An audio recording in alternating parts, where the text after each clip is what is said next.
if the person has to provide an access key, there are ways to moderate by authenticating with the person. How do you authenticate? Let's say For we example, are here, you are and here. someone says, Who has your phone number? my friends probably. No, like, but who has your phone? I have it. You have your phone. The thing is, for example, how do you know that if you have polling agents around, and then one of them, and polling agents reports that there's something happening somewhere, how do you know that he's actually telling the truth? It's because you have a trusted group of people. Yeah. You have established a circle of trust. Yes. That's the whole point. But the thing is, that's the thing. It's something we are talking about. That's the whole point. If it's that when the thing comes up, that it's held for moderation, and you verify from, you either call or you No, but verify. the polling is a bit different from the crime reporting. For polling, only a few people can contribute in the polling activity. So we have polling agents or officers who have to do certain things. But for crimes, you can't say you are the one dedicated to report crime in a particular locality. The one who is inflicted, the victim is the one who reports crime, and I can't prejudge who will be the victim. Those ones, what they do is, there's a crime, you report to the police. They use the police data. It's not really crowdsourced. No, but he's talking. The thing, we are not crowdsourcing from the police. It's not crowdsourced. You know, for instance, the various political parties, they'll have their representative there. Their job isn't to go and count the votes. When they are counting, you know, the EC, they are just there to observe and make sure everything goes on regular. If there's a problem, they let their higher ups. So when the results are out, NGOs, for example, I'm sure when doing the registration, you also have people who were going around and just maybe observing, seeing how things were going. I get your point. So let me see if I can. I don't know if probably I can use tech to, for example, to kind of explain. What happens is every candidate has his team. And that's what we are not doing. What we want to do is the thing is, you are not going to just take anyone, just anyone the ability to, you know, text in the results. No, there are certain people, whether, for instance, you use the independent observers, whether you use the EC people, you know, people that the EC themselves specify, whether you take your own people. Fine, but we want the data to be generated by the people themselves, not the certified. Okay, that is what we are targeting, because the people are biased. I mean, if someone from MPP goes maybe MPP got 50, he will text in that they go 100, because the people will be biased. That's the reason. And the thing is, like, we are getting too caught up with because the thing with the results, there's already an established process. There's a verified source that you can get the correct results from. So that one is not really. That one is easy to verify against other sources. Because if, let's say, you get a report from a particular polling station, let's say IDRC, you get a report from a polling station that NDC got 60%, NPP got 40%, but it's not matching against other reports. Like what happens, for instance, you can verify. It's easy to verify. What you normally get is the final results, but you don't really get a breakdown. All you hear is this news agency reporting that there were some discrepancies here, and then maybe this party will come out and say we got this, but they are saying this party will come out and say we got this, but they are saying this. Even taking aside the results, I'm also concerned with like issues of, like when you hear about this kind of irregularities that they say people have come to attack. Yes, that's what I'm saying. That's the thing, that what we are trying to find out is, if possible, if we can get people at every single pocket, we pick the data, format it, and make it open. Someone else he was writing an article about, he wants to maybe build an infographic about, he can use our data. A news website can just plug it in and just be picking the data from there. You understand? We are not so much interested in the presentation. The presentation aspect is important, but that's not so much. The thing we are interested in gathering that data, because once you gather that data, it's from there that various opportunities will open up. But you need to gather the right data, else people will not come to you. Yeah, but the thing is, what you are saying that, for example, it will be expensive. Not go to Wikipedia is because anyone can edit it. That's why I won't go there. I'll go somewhere else. No, but if I know that your data is not verified.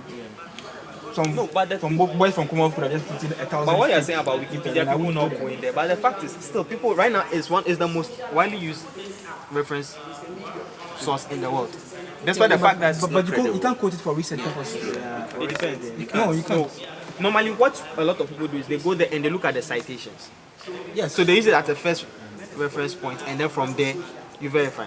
But if, for example, I don't know anything about a topic, I'm trying to sort of familiarize myself with the topic. Wikipedia is the first place I go. Then from there, I look at the references and say, okay, this looks interesting, this looks interesting. Okay. You understand? That's something like, we want to be something like that. For example, if we get a report of, let's say, some issue at this place, and we are linking to articles that you have, for example, you have videos. Let's say you are gathering videos. This person is gathering images. Then from there, it's like it's a research source. Then automatically you go to one place and we are sort of collating. You can view where the hotspots are, and then automatically we can start sending you to other sources that, okay, this person, if you want information on this aspect, or you want maybe a part, maybe you've gathered for example, you started gathering information since the beginning of this year, so you have information on the biometric registration and all of that. Then on the spot, the person is even able to go back in time and maybe start tracking down, okay, were there previous issues with this particular location? Because a lot of time when these issues crop up, it doesn't just crop up out of the blue. There's a history behind the matter. You understand? So the thing is, that's the whole point. It's like we are trying to find where are the possible. I mean, because it's like there are a lot of. Pardon? You mean flashpoint? Yeah, no, we are just. Telling a story So, about like, we are just looking as much as possible. The risky areas. We are trying to, as much as possible, the information should get there out there as soon as possible. How about sorry. Yeah, go on. How about Ghana decides collaborating with the various election observation groups for the EU Observer Mission, ECOWAS Observer Mission, so that the individual of the observers from these groups would use, say, their So you bring them, they contribute. mobile phones, for instance, okay, to feed the Ghana Decides system. With the results, yes.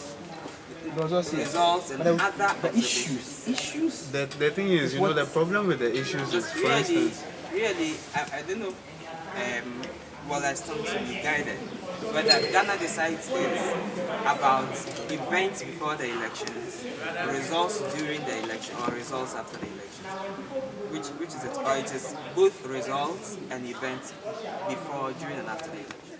Is it possible for Ghana decides to think through collaborating with the non-election observation groups? We know for sure EU will send an observer mission. We know for sure, even CODEO has started work already. We know for sure that ECOWAS will send an observer mission, perhaps AU too. These observer missions, they have people on the ground in all parts of the country. Is it possible to collaborate with them? Just tell them, okay, just use a phone that can give you access to the internet. Your observations, you can simply text to or update it, to this service, this online service. Is it possible to think through something like that? Because that's exactly what we want. Because, we for were example, the EU mission will grab their own data. It's just sitting there.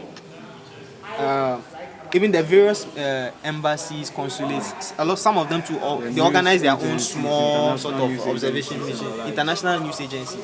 You have all of these people. They have various places. They are gathering information, but it's like it's after the election that you actually have the time to. And plus, these are neutral persons.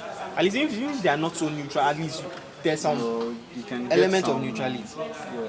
Yeah. And the thing is, the data, as much as possible, the thing too is there's a sort of, in a way, it's a sort of statistical problem too. You can in a way analyze the data and decide that anything that's not abnormal, anything that's not quite normal, that doesn't fit, you can hold it for moderation and review it. You have people reviewing it that day, because that day the system is not just going to. You have people there reviewing, trying to find out, okay, what's like this thing came from this person or this thing came from this person.